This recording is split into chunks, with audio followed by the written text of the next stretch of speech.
الحمد لله نحمده ونستعينه ونستغفره ونعوذ بالله من شرور أنفسنا ومن سيئات أعمالنا من يهده الله فلا مضل له ومن يضلل فلا هادي له أشهد أن لا إله إلا الله وأشهد أن محمدا عبده ورسوله يا أيها الذين آمنوا اتقوا الله حق تقاته ولا تموتن إلا وأنتم مسلمون يا أيها الناس اتقوا ربكم الذي خلقكم من نفس واحدة وخلق منها زوجها وبث منهما رجالا كثيرا ونساء واتقوا الله الذي تساءلون به والأرحام إن الله كان عليكم رقيبا يا أيها الذين آمنوا اتقوا الله وقولوا قولا سديدا يصلح لكم أعمالكم ويغفر لكم ذنوبكم ومن يطع الله ورسوله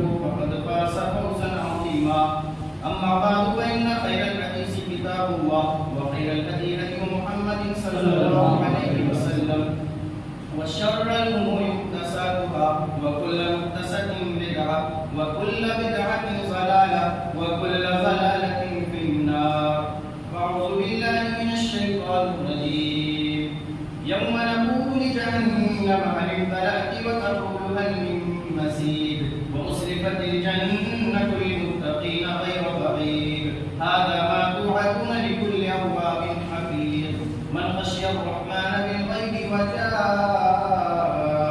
بقلب منيب ادخلوها بسلام ذلك يوم الخلود لهم ما يشاءون فيها ولدينا مزيد قال تعالى في موضع آخر بسم الله الرحمن الرحيم والعصر إن الإنسان لفي خسر إلا الذين آمنوا وعملوا الصالحات وتواصوا بالحق وتواصوا بالصبر. حاضرین جمعہ، بزرگوں، دوستوں، نوجوانوں، عزیز بچوں، ملت کی ماں اور بہنوں، خطبہ مسنونہ اور سورہ قاف کی چند آیات کی تلاوت کے بعد قرآن کریم کی ایک سورت پڑھی گئی آپ کے سامنے. یہ سورت مکی ہے، 3 آیتیں ہیں اس میں صرف. 30ویں پارے کی مشہور اور چھوٹی سورتوں میں اس کی گنتی ہوتی ہے. 2 لائنوں میں یہ سورت سمٹی ہوئی ہے. اللہ رب العالمین نے سورت میں فرمایا والعصر، زمانے کی قسم، ان الانسان لفی خسر، انسان در حقیقت خسارے میں ہے، یعنی نقصان میں ہے. الا الذین آمنوا وعملوا الصالحات، سوائے ان لوگوں کے جو ایمان لائے اور نیک اعمال کرتے رہے، وتواصوا بالحق وتواصوا بالصبر، اور ایک دوسرے کو حق کی نصیحت اور صبر کی تلقین کرتے رہے. یہ ہوا اس آیت کا چھوٹا سا تعارف اور ترجمہ. اللہ رب العالمین نے فرمایا والعصر، زمانے کی قسم ہے، یعنی جو زمانہ گزر چکا ہے، جو چل رہا ہے یا جو گزرتا جا رہا ہے، اس کی قسم ہے کہ انسان خسارے میں ہے. زمانہ اس بات پر شاہد ہے اور یہ چیز زمانے کے سامنے آیا ہے کہ انسان خسارے میں ہے. جو بھی اللہ رب العالمین کی وحدانیت کا اقرار نہیں کرتا ہے، ایمان نہیں لاتا ہے اور اپنی زندگی میں نیک عمل نہیں کرتا ہے، ایسا انسان خسارے میں ہے. اللہ رب العالمین نے یہاں پر زمانے کی قسم کھائی ہے. اللہ رب العالمین کے لیے یہ روا ہے، جائز ہے، درست ہے کہ اللہ رب العالمین اپنی مخلوقات میں سے جاندار، بے جان، جس چیز کی بھی قسم چاہے کھا سکتا ہے.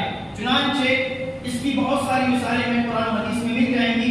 اللہ رب العالمین نے کہیں سورج کی قسم کھائی، کہیں چاند کی قسم کھائی، کہیں زمین کی قسم کھائی، کہیں آسمان کی قسم کھائی، کہیں انسان کی قسم کھائی. بہرحال اللہ رب العالمین جس چیز کی بھی قسم کھانا چاہے کھا سکتا ہے. جبکہ ہمارے اور آپ کے لیے غیر اللہ کی قسم، یعنی اللہ کے علاوہ کسی چیز کی بھی قسم کھانا جائز اور درست نہیں ہے. اللہ رب العالمین جب کسی چیز کی قسم کھاتا ہے تو اس کا مقصد یہ ہوتا ہے کہ اس چیز کی اہمیت بتائی جائے، اس چیز کے مقام و مرتبے کی جانب توجہ دلائی جائے. چنانچہ ہمارے لیے جائز اور درست نہیں ہے کہ ہم کسی کی قسم کھائیں۔ ایک روایت ہے متفق علیہ، یعنی بخاری اور مسلم میں یہ روایت ہے، اس کے راوی حضرت عمر بن خطاب رضی اللہ تعالیٰ عنہ ہے۔ وہ کہتے ہیں کہ اللہ کے نبی صلی اللہ علیہ وسلم نے فرمایا ان اللہ ینہاکم ان تحلفوا بآبائکم، کہ اللہ رب العالمین نے تمہیں اس چیز سے منع کیا ہے کہ تم اپنے آباء و اجداد کی قسم کھاؤ۔ فمن کان منکم حالفا فلیحلف باللہ، تم میں سے جو کسی بات پر قسم کھانا چاہے تو وہ اللہ کی قسم کھائے۔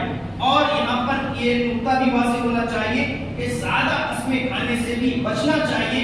اللہ رب العالمین نے قرآن میں ایک گنہگار کافر اور اللہ کے رسول صلی اللہ علیہ وسلم کے ساتھ بدسلوکی کرنے والا ایک شخص تھا، اس کی ایک بری صفت یہ بھی بتلائی کہ وَلَا تُطِعْ كُلَّ حَلَّافٍ مَّهِينٍ، بہت زیادہ قسمیں کھانے والے ذلیل اور رسوا شخص کی پیروی آپ نہ کریں، اس کی بات نہ مانیں۔ تو بات پر قسمیں کھانے سے بھی بچنا چاہیے، لیکن زیادہ قسم کھانے کا معاملہ آ جائے تو صرف اور صرف اللہ کی قسم کھانی چاہیے۔ لیکن ہمارے اور آپ کے یہاں بہت ساری چیزوں کی قسمیں کھائی جاتی ہیں، میری زندگی کی قسم، تیری زندگی کی قسم، میرے بیوی اور بچوں کی قسم، اسی طریقے سے قرآن اور وغیرہ کی قسمیں کھائی جاتی ہیں۔ یہ چیزیں جائز اور درست نہیں ہیں۔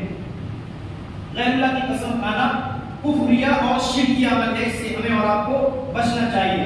دوسری آیت میں اللہ رب العالمین نے فرمایا ان الانسان لفی خسر، انسان در حقیقت خسارے میں ہے۔ اس بات کو کہنے کے لیے اللہ رب العالمین نے کہ انسان خسارے میں ہے، نقصان میں ہے، اللہ رب العالمین یوں ہی سادہ الفاظ میں کہہ دیتا کہ انسان خسارے اور نقصان میں ہے تو اللہ رب العالمین کی بات پر تب سے یقین اور بھروسہ اور اعتماد ہوتا ہے مسلمان کو، اور ہونا چاہیے۔ لیکن اللہ رب العالمین نے اس بات کو مزید پختہ اور مضبوط کرنے کے لیے ہمارے اور آپ کے ذہن میں بٹھانے کے لیے اس بات کو کہنے سے پہلے ایک نہیں، دو نہیں، 3 قسمیں کھائی ہیں۔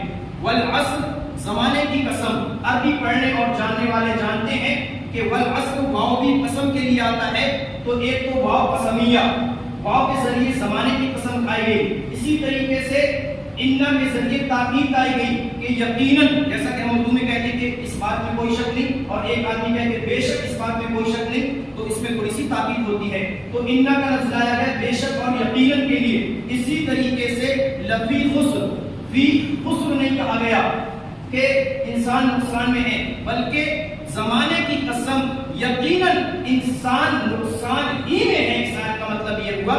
تو اس بات کو کہنے کے لیے اللہ رب العالمین نے 3 طرح کی تاکیدیں اور چیزیں استعمال کی۔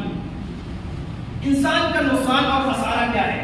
واضح ہے کہ انسان دنیا کی دوڑ دھوپ میں پھرتا ہے، نہ اسے بندوں کے حقوق سے کوئی مطلب ہے، نہ اس کو اخلاق اور آداب سے کوئی مطلب ہے، نہ اسے اللہ کے حقوق سے کوئی مطلب ہے۔ انسان دنیا کی دوڑ دھوپ میں پھرتا رہتا ہے تو دنیا میں بھی وہ نقصان اٹھاتا ہے، ٹینشن میں رہتا ہے، فکر میں رہتا ہے، روزی روٹی کی فکر میں رہتا ہے، روزی روٹی دینے والے کو بھول جاتا ہے، اور اس طریقے سے ٹینشن، فکر، محنت اور مشقت میں اس کی زندگی گزر جاتی ہے، اور آخرت میں بھی وہ نقصان اٹھاتا ہے۔ اسی بات کو اللہ رب العالمین نے 30ویں پارے میں یوں کہا الہاکم التکاثر، کثرت، بڑھوتری، بہت زیادہ چیز کی ہوس اور طلب نے تمہیں ہلاک و برباد کر دیا، حتی زرتم المقابر، یہاں تک کہ تم قبرستان جا پہنچے، تمہیں موت آ گئی۔ تو انسان اس طریقے سے خسارے میں ہے۔ اس کے بعد اللہ رب العالمین نے فرمایا، ایک عام بات کہی کہ زمانے کی قسم انسان نقصان میں ہے، خسارے میں ہے تمام انسانیت۔ اس کے بعد نقصان اور خسارے سے کچھ لوگوں کو الگ کیا۔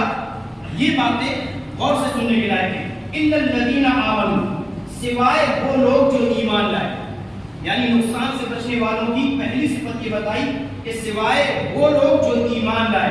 ایمان، ایسا ایمان جس میں کوئی شک نہ ہو، ایسا ایمان جس میں شرک نہ ہو، ایسا ایمان جس میں بدعت نہ ہو، ایسا ایمان جس میں غیروں سے فریاد رسی نہ ہو، جس میں غیروں سے شفا یابی کی دعا نہ مانگی جائے، ایسا ایمان جس میں غیر اللہ سے مشکلوں کا چھٹکارا نہ مانگا جائے، ایسا ایمان جس میں غیروں کے سامنے سر اور سر کو نہ جھکایا جائے، سجدہ ریز نہ ہوا جائے، غیروں سے نجات نہ مانگی جائے، ایسا ایمان ایک انسان کا ہونا چاہیے۔ اللہ پر ایمان، فرشتوں پر ایمان، رسولوں پر ایمان، آخرت پر ایمان اور اچھی بری تقدیر پر ایمان، اس کا نام ایمان ہے۔ اس کے بعد اللہ رب العالمین نے فرمایا وَعَمِلُوا الصَّالِحَاتِ، ایمان کے ساتھ عمل اور وہ بھی نیک عمل کا ذکر قرآن میں ہوا ہے، اور جنت کی نعمتوں کی جتنی بھی بشارتیں ہیں، جتنی بھی خوشخبری اللہ رب العالمین نے دی ہیں دنیا اور آخرت میں، جو بھی کامیابی بتائی ہے وہ صرف ایمان والوں کو نہیں بتائی، بلکہ ایمان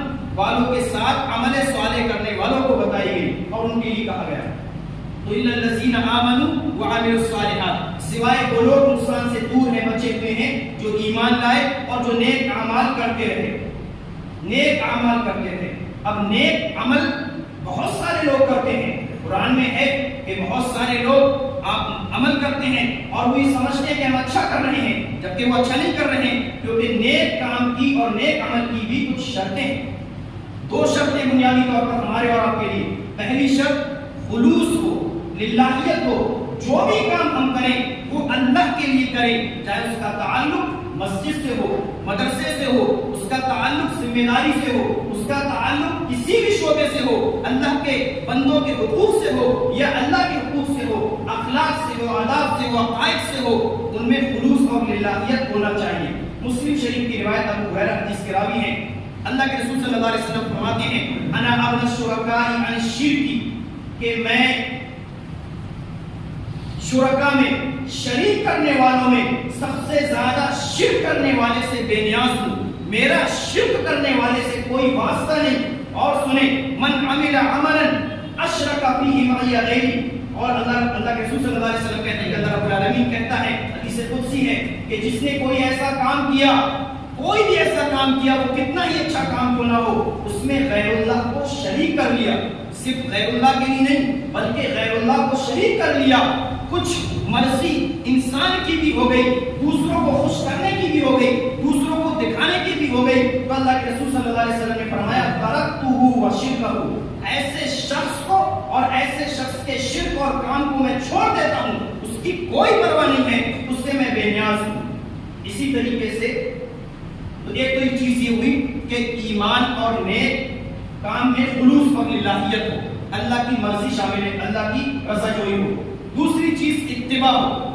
آج بہت سارے کام اللہ کے لیے کی جاتے ہیں، ثواب کے لیے کی جاتے ہیں، لیکن اس میں اللہ کے رسول صلی اللہ علیہ وسلم کی اتباع اور سنت کی پیروی نہیں ہوتی ہے۔ اللہ کے رسول صلی اللہ علیہ وسلم نے فرمایا، مسلم شریف کی روایت حضرت عائشہ اس کی راویہ کہتے ہیں من عمل عملا لیس علیہ امرنا فہو رد، من عمل عملا، جس نے کوئی ایسا کام کیا جس پر ہماری مہر نہیں ہے، جس پر کتاب و سنت کی دلیل دلالت نہیں کرتی ہے، جو چیز کتاب و سنت سے میل نہیں کھاتی، فہو رد، وہ رجعت ہے، مردود ہے، اسے ردی کی ٹوکری میں پھینک دیا جائے گا، اس کی کوئی اہمیت نہیں ہے۔ آپ اللہ کے رسول صلی اللہ علیہ وسلم کے نام پر لمبے لمبے جلوس نکالیں، لیکن کتنے بھی خلوص اور للہیت کے ساتھ نکالیں، چونکہ اللہ کے رسول صلی اللہ علیہ وسلم کے دور میں نہیں نکلا ہے، صحابہ کرام نے نہیں نکالا ہے، تابعین نے نہیں نکالا ہے، آپ کتنے ہی ایسے کام کر جائیں، آپ عید والے دن 2 رکعت نماز پڑھیں، فرض سے پہلے اذان اور اقامت کہیں، خلوص کے ساتھ کہیں، لیکن اللہ کے نبی نے نہیں کہی ہے، صحابہ کرام نے نہیں کہی ہے، تو ایسا عمل مردود ہے اور اس پر گناہ بھی آپ کو ملے گا۔ تو نیک عمل کی قبولیت کے لیے اخلاص اور اتباع رسول۔ آج بہت سارے کام کی جاتے ہیں نا، کھانے پر فاتحہ خوانی کی جاتی ہے، نئے مکان کا میں دعائیں پڑھی جاتی ہیں، اور جب کہا جاتا ہے ایسا کام مت کیجیے، اس میں کیا برائی ہے، قرآن ہی تو پڑھا جا رہا ہے۔ ٹھیک ہے، بہت خلوص اور للہیت کے ساتھ آپ قرآن پڑھ رہے ہیں، بہت خلوص اور للہیت کے ساتھ ہزاری نمازیں اور کون کون سے روزے رکھ رہے ہیں، لیکن چونکہ اتباع رسول اس میں نہیں ہے، اللہ کے رسول صلی اللہ علیہ وسلم کا طور طریقہ، صحابہ کرام کی سنت نہیں ہے، تو وہ عمل قبول نہیں ہے۔ اس کو ہمیں سمجھنا چاہیے، یہ دونوں شرطیں اپنی طرف سے نہیں، کتاب اور سنت سے لی گئی ہیں۔ تو نیک عمل بھی ضروری ہے ایمان کے ساتھ ساتھ۔ اللہ رب العالمین نے فرمایا سورہ کہف کی آخری آیت میں فمن كان يرجو لقاء ربه فليعمل عملا صالحا ولا يشرك بعبادة ربه احدا، کہ تم میں سے جو اللہ رب العالمین سے ملنے کی امید رکھتا ہو، یعنی جس کا ایمان آخرت پر ہو، اسے چاہیے کہ نیک کام کرے اور شرک سے دور رہے۔ اور سورہ ملک میں اللہ رب العالمین نے فرمایا الذی خلق الموت والحیاۃ لیبلوکم ایکم احسن عملا، کہ اس نے موت اور زندگی کو پیدا کیا تاکہ تمہیں آزمائے، دیکھے کہ کون تم میں سب سے بہتر عمل کرنے والا ہے۔ تو ایمان کے ساتھ نیک کام بھی کرنا ضروری ہے۔ ہماری زندگی میں شرک نہیں ہے، بدعت نہیں ہے، لیکن ہماری زندگی بد عملی بد کرداری سے بھری پڑی ہے تو ہماری بخشش صرف لا الہ الا اللہ محمد رسول اللہ اور توحید پر ہو جائے ایسا ممکن نہیں ہے. ایمان کے ساتھ عمل بھی ضروری ہے. عمل سے زندگی بنتی ہے جنت بھی جہنم بھی. اچھا کام ہوگا تو جنت ملے گی, برا کام ہوگا تو جہنم ملے گی. لہذا ایمان کے ساتھ عمل بھی ضروری ہے, اس بات کو یاد رکھنا چاہیے. یہ دو چیزیں وہ ہوئی جن کا تعلق انسان کی نجی زندگی سے ہے. ایک انسان کی زندگی میں ایمان ہے اچھا پکا مضبوط اور بہترین عمل ہے, وہ کامیاب ہو سکتا ہے, لیکن ابھی مکمل طور پر کامیاب نہیں ہے, کیونکہ جہاں ہمیں اپنی ذات کو لے کر کے نہیں چلنا ہے. ایسا نہیں کہنا ہے کہ ہمیں اپنی قبر میں سونا ہے. ہمیں دوسروں کے لیے بھی پیدا کیا گیا ہے, ہمیں دوسروں کے لیے بھی جینا اور مرنا ہے, دوسروں کو بھی نیک کام کرنا اور کروانا ہے, دعوت و تبلیغ بھی کرنا ہے. اس لیے نجی زندگی کے دو اصول بتانے کے بعد اللہ رب العالمین نے دعوت و تبلیغ کے بھی دو اصول بتائے اور فرمایا کہ خسارہ اور نقصان سے جو لوگ بچیں گے وہ صرف اپنا ایمان رکھیں گے, اپنا نیک عمل کریں گے, ایسا نہیں. اس کے ساتھ ساتھ ان کو یہ بھی کرنا پڑے گا الا الذین آمنوا وعملوا الصالحات وتواصوا بالحق. حق بات کی آپس میں وصیت کرنا پڑے گی. حق بات مطلب شریعت کی آپس میں وصیت کرنا پڑے گی. یہ کام اچھا ہے اس کو کیجئے, یہ کام برا ہے اس کو مت کیجئے. یہی دعوت و تبلیغ کا مفہوم ہے. وتواصوا بالصبر, اور اس میں جو مشکلیں اور پریشانیاں آئیں گی اس میں صبر کی وصیت اور نصیحت کرنا پڑے گا. آپس میں صبر اور حق کی وصیت اور نصیحت کرنا پڑے گی. اور یہاں پر جو چیز اللہ رب العالمین نے کہی وتواصوا بالصبر, صبر کی وصیت اور نصیحت کرنا پڑے گی, تو ہمیں معلوم ہونا چاہیے کہ صبر کو علماء کرام نے 3 قسموں میں تقسیم کیا ہے کتاب و سنت سے نکال کر. صبر علی الطاعات اور صبر علی المعاصی اور صبر علی المصائب. یعنی صبر علی الطاعات ایک صبر وہ جو اطاعت اور بندگی کے کاموں پر کرنا پڑتا ہے. کسی کا دل نہیں چاہتا ہے کہ اتنی بزی لائف میں سے نکال کر کوئی درس قرآن میں بیٹھے, کوئی خطبے میں وقت سے پہنچ جائے, کوئی نماز کو جماعت کے ساتھ پڑھ لے.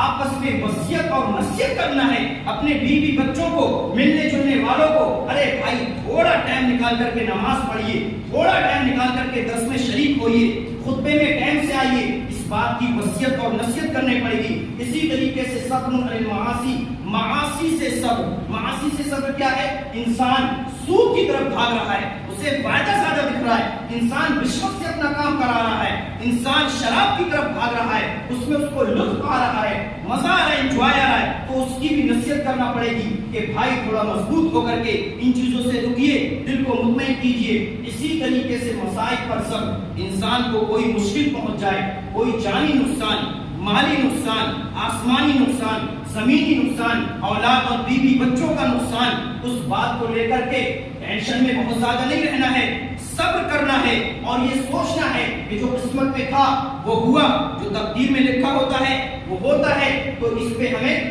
صبر کرنا ہے اور صبر کی وصیت اور نصیحت کرنا ہے.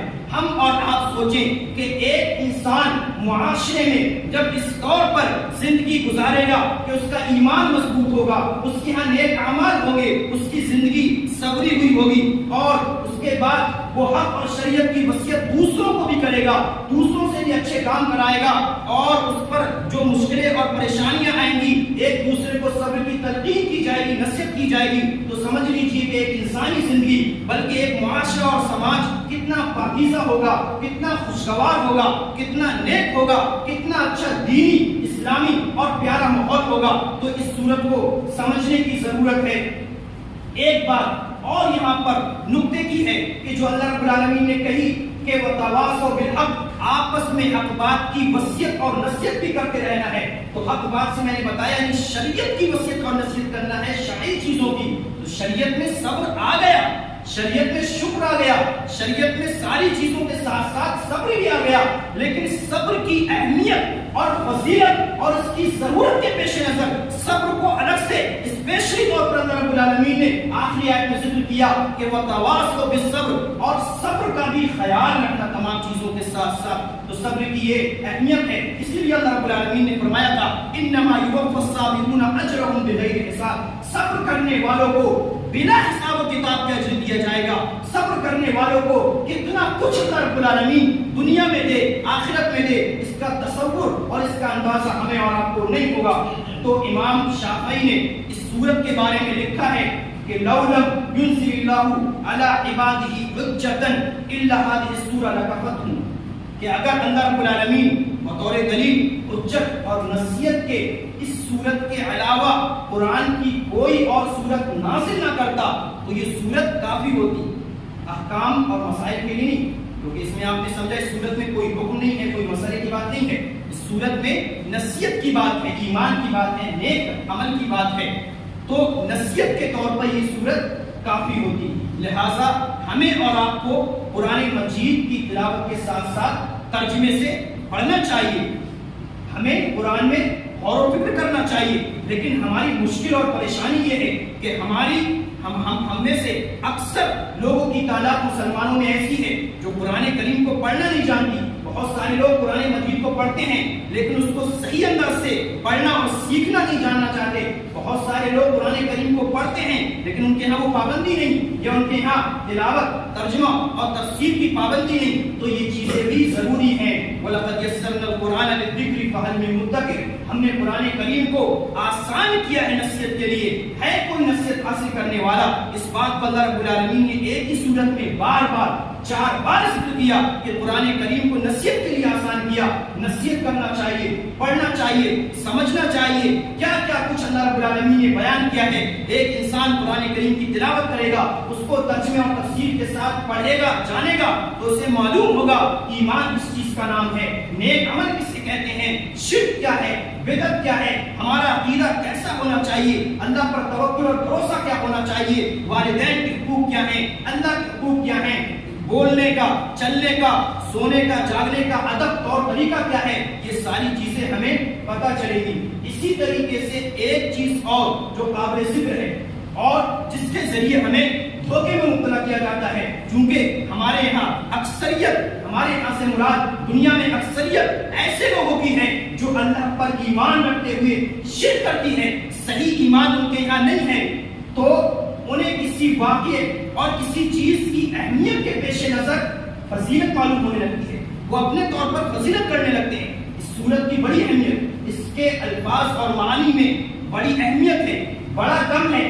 اہمیت اپنی جگہ ہے، فضیلت اپنی جگہ ہے، لیکن اللہ رب العالمین نے اس کی فضیلت الگ سے نہیں بتائی ہے. اگر کوئی شخص یہ کہے کہ میں روزانہ اس سورت کو پڑھا کروں گا چونکہ اس کا مقام مرتبہ ہے اور مجھے کچھ الگ سے الگ انداز سے پڑھا کروں گا، خاص ٹائم میں، خاص تعداد میں پڑھا کروں گا اور مجھے ثواب ملے گا، تو ایسی بات نہیں ہے. تو اہمیت ہونا الگ چیز ہے، فضیلت ہونا الگ چیز ہے. بعض سورتوں یا بعض آیتوں کی اہمیت بھی ہے اور فضیلت بھی ہے. آیت الکرسی کی اہمیت بھی ہے، فضیلت بھی ہے. سورہ بقرہ کی آخری 2 آیتوں کی اہمیت بھی ہے، فضیلت بھی ہے. لیکن بعض صورتوں یا بعض چیزوں کی اہمیت ہوتی ہے، ان کی فضیلت ہو یہ ضروری نہیں. لہٰذا یہاں پر یہ کہنا اور سننا چاہیے کہ اللہ کے رسول صلی اللہ علیہ وسلم کی ولادت ہم مان لیتے ہیں کہ 12 ربیع الاول کو ہوئی. وہ دن یقیناً اہمیت کا دن ہے. اس دن ایسی شخصیت اس دنیا میں تشریف لائی جس نے ہمیں چلنا پھرنا اور عبادت کرنا، معاملہ کرنا سکھایا اور ہمیں تاریکی سے نکال کر کے روشنی میں لا کھڑا کیا، شرک سے نکال کر کے ایمان اور توحید والا بنا دیا. تو اس دن میں ایسے شخص کا پیدا ہونا اور دنیا میں تشریف لانا یقیناً بڑا اہم ہے. لیکن اس دن کی فضیلت کوئی ہو یہ ضروری نہیں ہے. اسی طریقے سے 17 رمضان مبارک میں غزوہ بدر ہوا، غزوہ بدر اور الغزوۃ الکبریٰ جسے بڑی جنگ کہا گیا ہے، مسلمانوں اور کافروں کے درمیان پہلی اور بڑی اور عظیم جنگ تھی جس میں مسلمانوں کو فتح ہوئی. یقیناً بڑا اہم دن تھا لیکن اس کی کوئی الگ سے فضیلت ہے ایسا نہیں ہے. لہٰذا ان چیزوں کو ہمیں سمجھنا چاہیے. یہی منہج ہے، یہی طور طریقہ ہے. اسی کو اللہ رب العالمین نے کہا ہے فَإِنْ آمَنُوا بِمِثْلِ مَا آمَنْتُمْ بِهِ فَقَدِ اهْتَدَوْا. اگر تم ایمان ویسے رکھو گے جیسے صحابہ کرام نے رکھا ہے تو تم کامیاب ہوگے. اپنے طور پر ایمان رکھو، اپنے طور پر نیک عمل کرتے رہو،